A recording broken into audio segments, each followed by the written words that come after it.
Hello and welcome to a new video on my channel.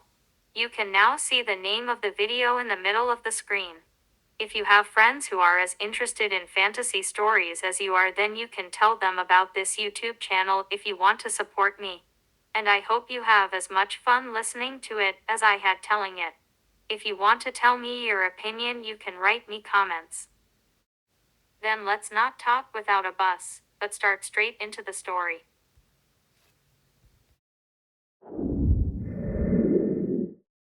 It's one of those normal days in Luca's life when her employer and boss goes to her workplace and threatens to fire her if she doesn't finish the project on time. Luca looks up and looks at the bib-headed, slightly fat man. She is a very good programmer and knows how valuable her work is.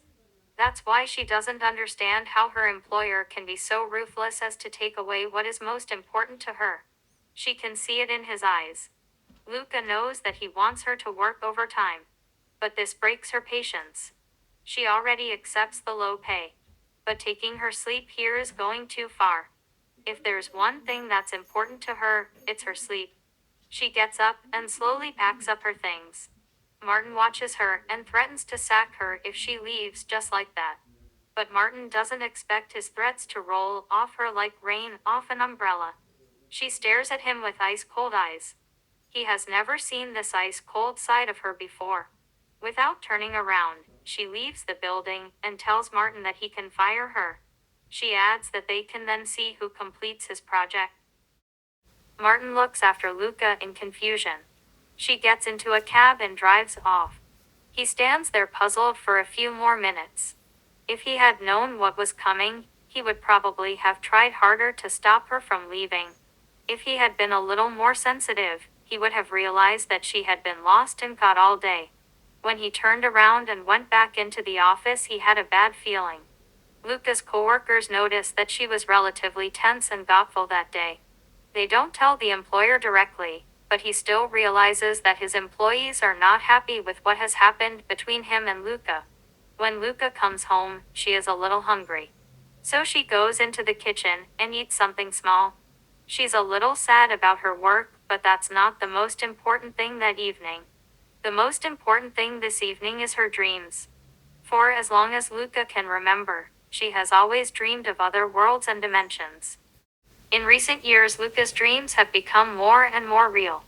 This led to a point a year ago where her dream world was just as detailed as the world around her.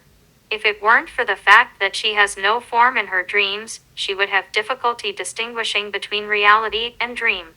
The difference between her dream and reality is that in her dream she cannot feel a body, and is not material. In her dream world, she is nothing more and nothing less than an invisible observer. Now that she thinks about it, it doesn't seem like such a bad fate. Luca thinks about the fact that she has neither family nor friends. She simply has nothing in this world worth living for. So she falls asleep, hoping that she can escape reality one more time. As she falls asleep, she feels the familiar tingling sensation that fills her entire being. This time it is much stronger than all the times before. When she opens her eyes, she finds herself on a beautiful plain full of flowers. It is exactly the same plain where she left off last night. As she turns her head towards the sky, she sees 3 moons shining brightly. It takes her a moment to realize that she can actually feel her body. It is a very confusing feeling for her to feel her body lying in bed at home and to feel a second one standing here on this plane at the same time. She still can't see her own body. But her body is just as permeable and material as Aldi's was years before. Lucas can feel the wind passing through her. It's a very strange feeling. She can also feel every single particle of light flying through her. These feelings are so intense and admirable that she could stand there all day. But she wants to continue exploring the world. She pushes off with a thought and races straight through a mountain range and through a small forest. She only breaks again when she arrives above a town. This town is in the territory of the Godfield family. The Godfield family is one of the most powerful magical families in the entire world of Lyra. They are not as powerful as one of the 7 empires, but they are still powerful enough that the 7 empires cannot simply ignore them. Genius mages come out of the Godfield family at regular intervals. One of the greatest revolutionary inventions in the world of Lyra is the development of the great general magic teleportation circles. But Luca is not interested in the magical achievements of the Gottfried family, but more in the general life of the commoners in this kingdom. She slowly sings down from the sky and descends through the ceiling of an inn. In the room where she floats through the ceiling, she sees a man and an elf having sex. She finds this embarrassing and descends a little lower. She ends up in a restaurant.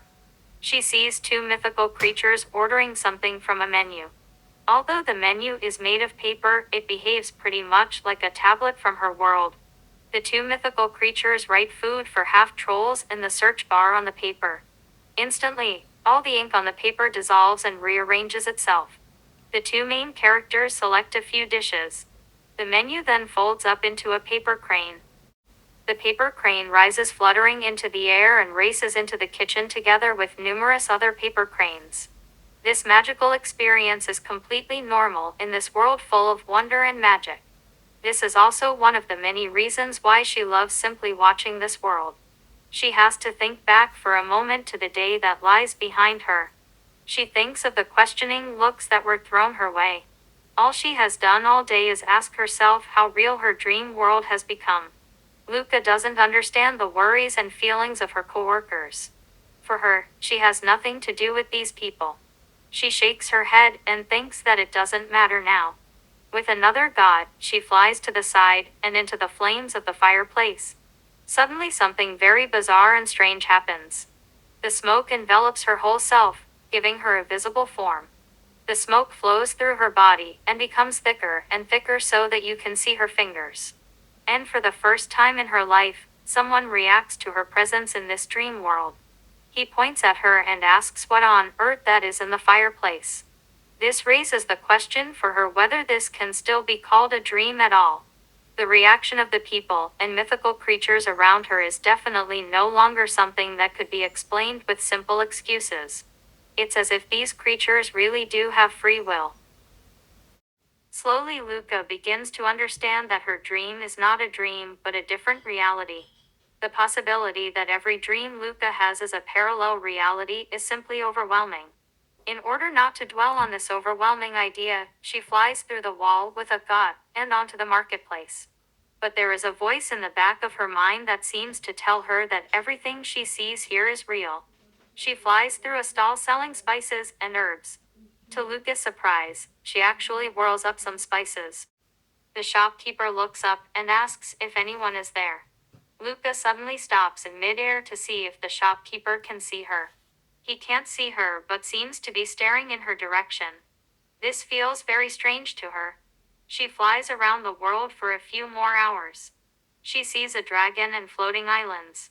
Unfortunately, the time comes when she has to wake up again. She doesn't want to wake up and wants to stay in this world a little longer. Luca is so relaxed at this moment that she simply doesn't want to wake up. Something wants to pull her back into her body, but she holds on to this dream or this reality with her willpower. It's as hard as trying to pull a boulder through the mud. But she manages to hold on to this reality. The space around her begins to shatter. She can see a crack spreading in the air around her. The crack is about to spread in all directions in a beautiful spectacle of light and color. The crack is three-dimensional. Luca can feel a strange connection through the crack with her sleeping body. She doesn't know why, but she doesn't feel the least bit surprised. It seems to her for a moment as if she has seen this crack or similar ones before. With one unnaturally loud sound of breaking glass, two universes align with each other. As she stands on this beautiful meadow in a beautiful valley, she can feel her sleeping body falling. A thud, and Luca wakes up. She is lying in the grass, and her back hurts. The fall was quite painful. As she sits up, she can see the crack closing over her. In the blink of an eye, the three-dimensional crack that looks so complex and impressive is completely gone. After a few seconds, there are no more signs of the crack's existence. Luca looks around and wonders where the hell she is. For the first 2 hours, the full excitement is really being in the magical world of Lyra. But as the initial awe and joy wears off, she realizes that she has no food and is wearing only her pajamas. Luca wonders what she should do now that she knows nothing at all about surviving in the wilderness. Luca does know how to hack and reprogram computer systems. But none of this helps her at all. Even after 2 hours of searching for something to eat, she quickly realizes that she knows a lot about this world and its systems. But she has never spent the last few years looking in this world to see if there are any books on what you can and can't eat. She can't find a river where she can drink. Suddenly there is a rustling in the bushes behind her, and before she can turn around she hears the sound of something moving very fast. Pain explodes in her back as claws rip open her skin. This adrenaline rush creates something strange. The air around her blurs for a split second and trembles. And she is standing on top of a mountain. After a few hours in which she feels like she is dying of thirst, this feeling starts all over again. And she suddenly finds herself next to a river. After the fourth teleportation, she realizes that her ability to teleport always takes her where she needs to be. When she is hungry, she teleports to where food is lying around for the next few weeks. And when she feels like she is freezing to death, she appears near something warm. While she struggles to survive in this world and tries not to get killed anywhere, her coworkers worry about her. On the third day of her disappearance, the police break into her apartment. The police find no clues that can explain what happened to her. In retrospect, they have more questions than answers. All the evidence points to the fact that she simply disappeared abruptly in her bed. There are no signs of entry or escape. And in general, there are no traces of anything out of the ordinary. Luca's disappearance makes headlines in the newspaper. But because she has no friends or family, it ultimately boils down to the fact that no one really feels responsible for her. Luca has no idea how long she has been in this world, but she has now found out something interesting during her teleportation. Every time she teleports, her hair seems to get a little whiter. She has also learned that her ability can only teleport her when she senses danger. Her ability is very powerful because she can teleport to any place in the world with virtually no time delay. But it has the great disadvantage that something that is faster than she can perceive can still kill her. Luca honestly doesn't know how she survived all this time, but most of it can be described as luck. What feels like a month after she arrives in this world, she runs into a carriage. She thinks to herself that she shouldn't show anyone how extraordinary her teleportation is. If things go well, no one will find out that she is a space magician. Space magic is one of the most dangerous types of magic. If someone were to find out how easy her teleportation is, then it could be very easy in this world for her to be taken advantage of or worse. The reason why space magic is so dangerous is that you can't afford to make a mistake. If you teleport just 100 meters from your target, you can die. Most space mages do not dare to perform teleportation without preparation. Most mages need several minutes to teleport at all. In addition, the limitations of teleportation in most cases is that the space mages can only go to a place they have been to before or that they can see. Luca, however, is able to teleport there even without visual contact to her target. Her reflexive teleportation, which happens every time she feels in danger, just happens to take her to some safe place in the world. In addition, she is able to teleport in her line of sight virtually without delay all the time. As the carriage approaches, she remembers how she accidentally teleported to the middle of the ocean a few days ago and almost drowned. She has stopped counting how many times she died by a hair's breadth. The carriage is pulled by 4 Pegasuses. This indicates that the people in the carriage must be of high status. Luca doesn't know for a moment whether she should just walk away or stop to talk to the people in the carriage. Suddenly the Pegasuses freeze and don't move a step. Luca, who has spent some time with horses, can see that they are terrified. But she can't understand why. When Prince Harmud von Gottfried senses the overwhelming magical aura, he becomes curious. He has never felt anything like this before. He gets out of the carriage and looks at the girl. She is wearing strange torn clothes. She looks very neglected. At first he finds it hard to believe that she is the source of this magical aura. But then he takes a closer look. His purple eyes look at her piercingly. They look at each other.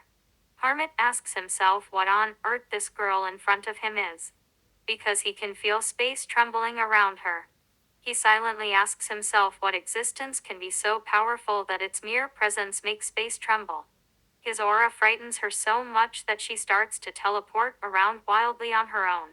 When Harmit realizes that he is only scaring the poor girl, he tries to calm her down.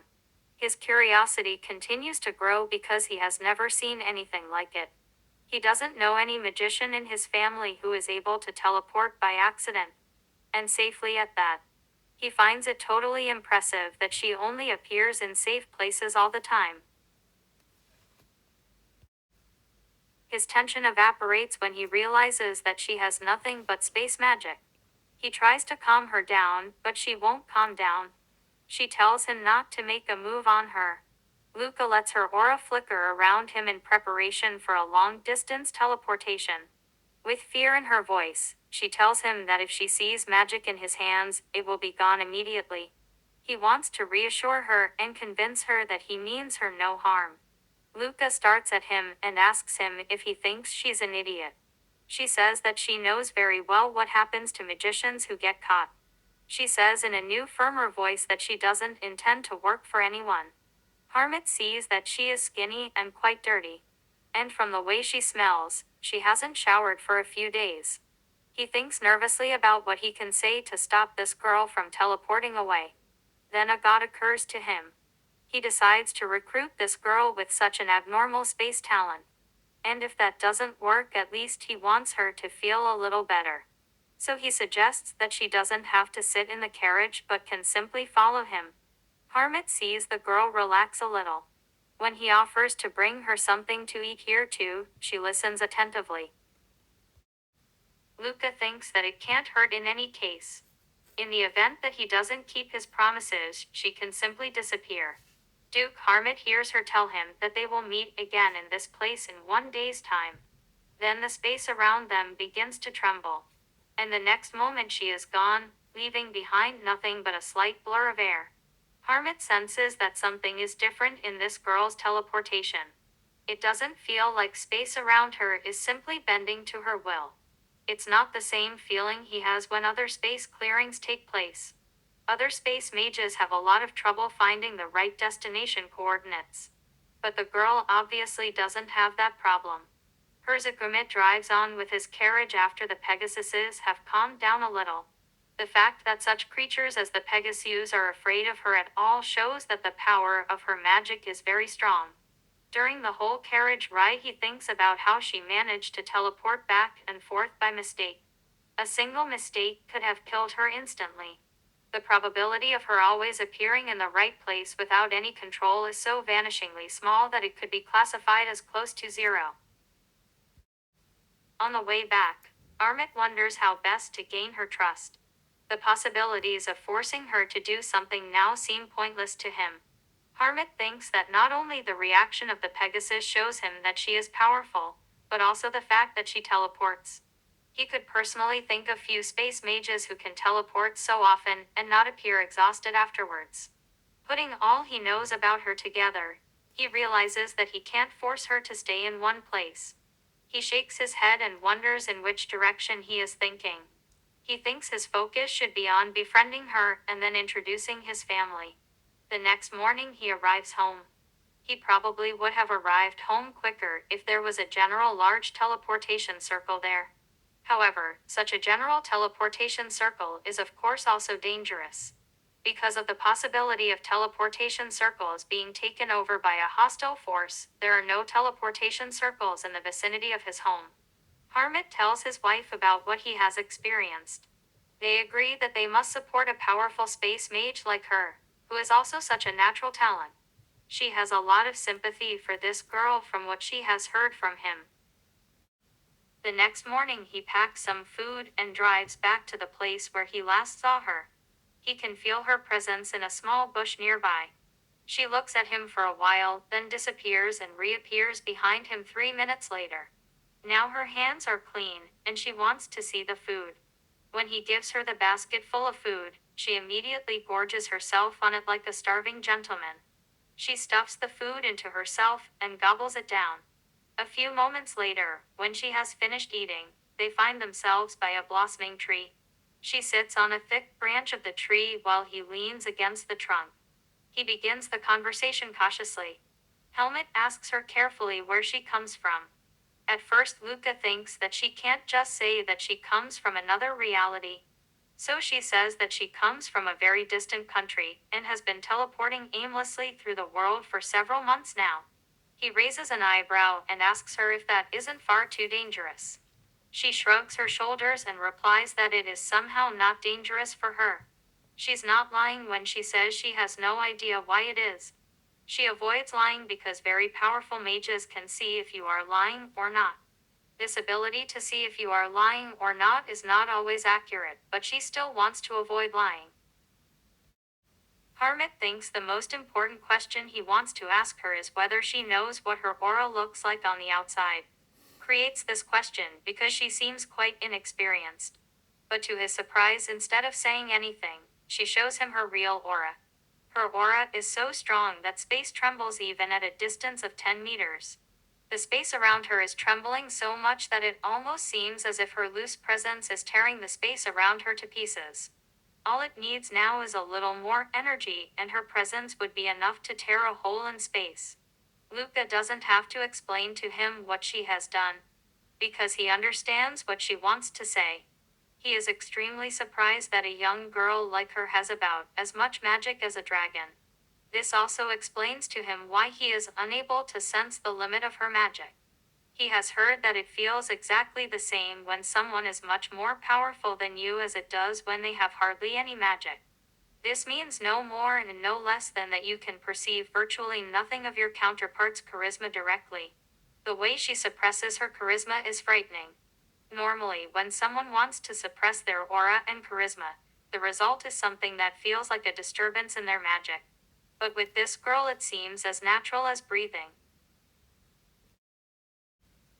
She looks at him and says that she showed him because it doesn't matter whether he knows or not. In case she sees anything different from him at the next meeting, she will simply not return to this place. He understands that she is saying that it is no great effort for her to simply disappear. And so the days pass. At the third meeting, she tells him that he has to go away for a while and can't come back. He offers her that his wife could come and bring her things. She thinks about it for a while and then agrees. When their meeting comes to an end after a good hour, he says goodbye and smiles kindly. The next day she meets his wife. She feels much more comfortable in the presence of this woman than with Harmut.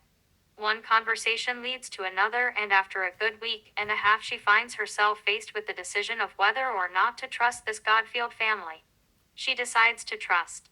It is also her curiosity about books on space magic that drives her to go to the Godfield family. She thinks that if she feels uncomfortable, she can always teleport away. So she goes with the Duke Harmut to his home. Luca doesn't know what she was expecting, but not what she sees when she arrives. This outer arm of the Godfield family is richer than she expected. When Luca is halfway to the main building, she suddenly feels dizzy. She sways and collapses. The exhaustion of the last few days catches up with her all at once. As her eyes close, she sees someone jump out to catch her.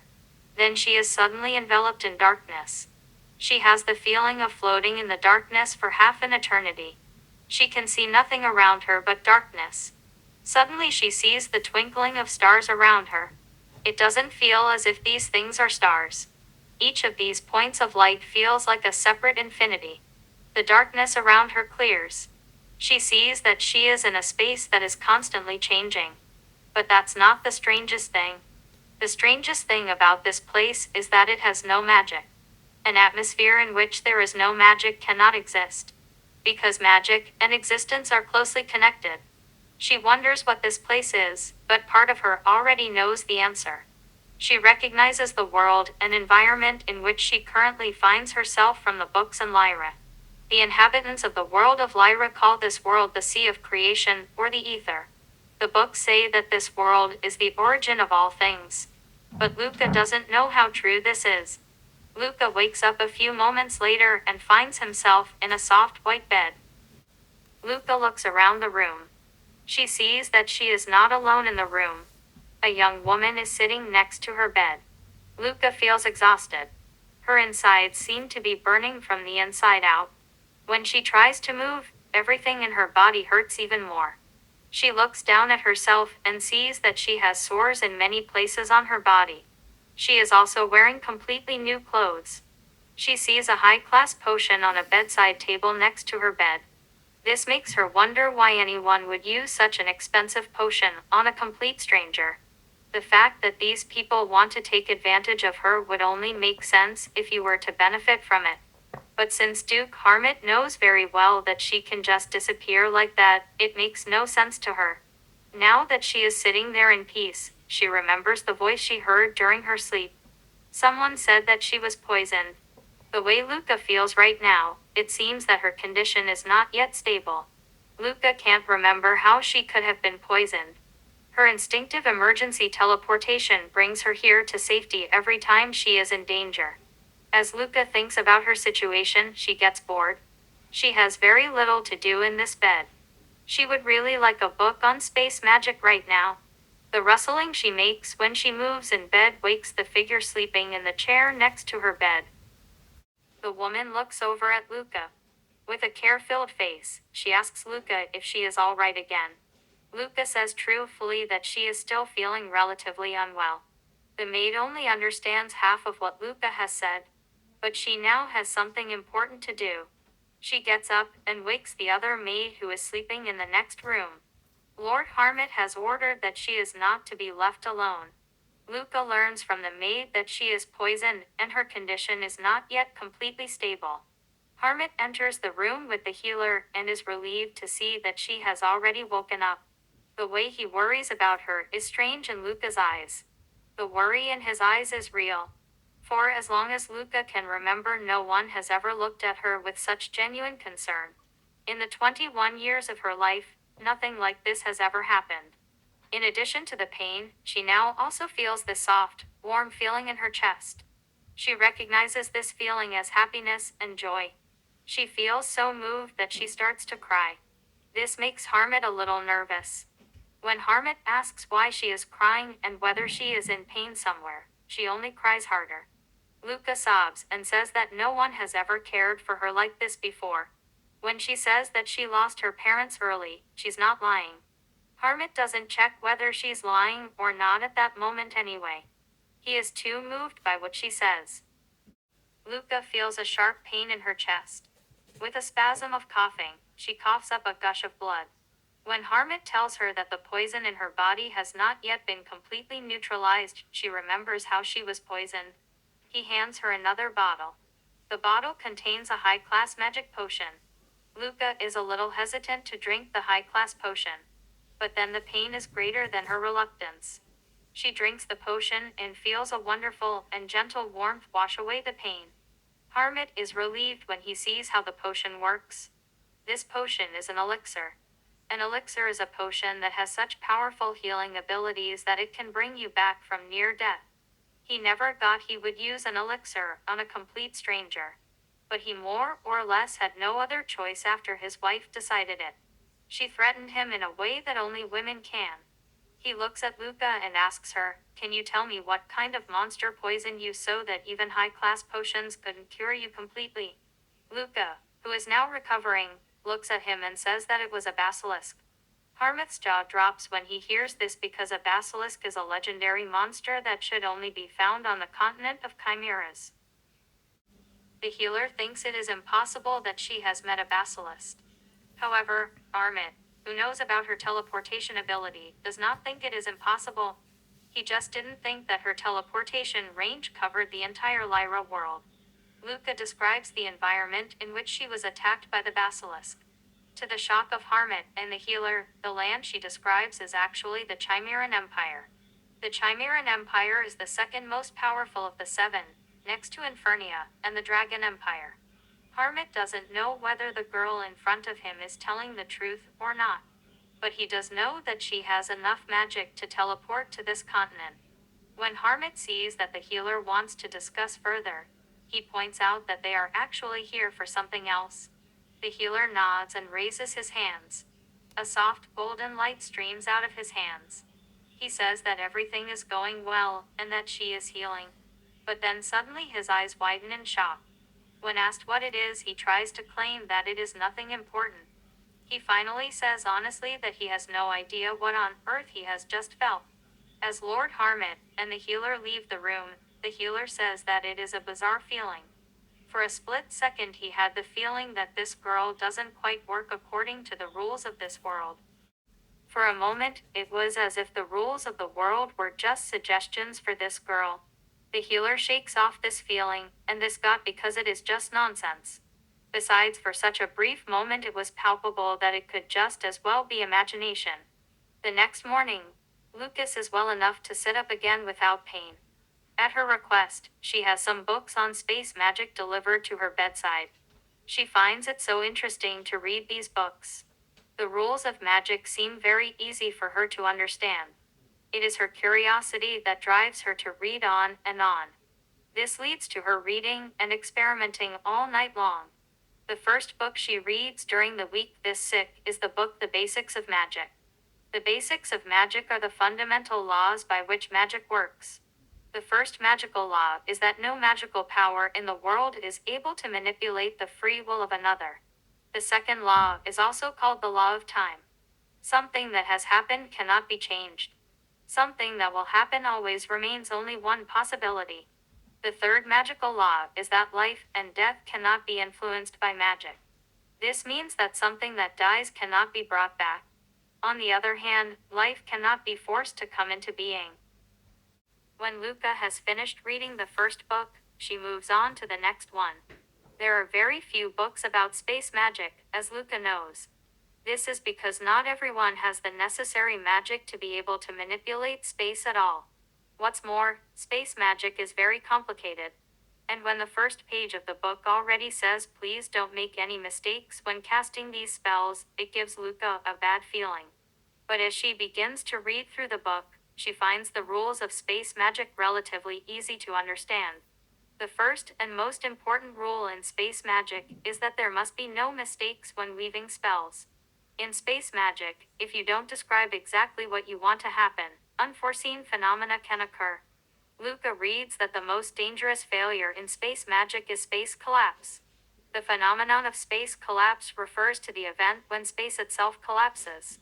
In the lingo of Luca's home world, space collapse would be said to create a temporary black hole. What frightens Luca the most is that even a dragon accidentally killed itself by a space collapse 400 years ago. Luca scrolls on and comes to the spell that creates a pocket dimension. She is very excited by what she reads. It seems to her that magic within the pocket dimension has far fewer limitations than outside it. Luca reads that in order to create a pocket dimension, she first has to imagine an empty room. The following text says that the next steps to create a pocket dimension run the risk of causing a space collapse. So you should be as careful as possible. Luca continues reading, driven by her curiosity. She reads that you have to channel magic into your imagination until it actually becomes real. At first it sounds very crazy what it says, but as she slowly begins to channel more energy into her imagination of an empty space, she suddenly understands what it means. The space she imagines actually seems to take shape. It's hard to describe, but the space she creates is not really connected to her world, but only to her mind and soul. A thunder rips her from her thoughts, and her imagined space collapses. A small black sphere manifests itself in the air in front of her. Lucas recoils from the space collapse. But something strange happens. The black sphere simply disappears. On the fairy's third attempt, the space collapse also disappears immediately. Luca doesn't understand why her aura negates the space collapse, but it's still not something she can influence. On her fifth attempt, she manages to create a stable pocket dimension. Thank you for your attention. I hope you enjoyed listening to the story as much as I enjoyed telling it. If you want to hear more of this story, leave me a like on this video, and don't forget to subscribe to my channel.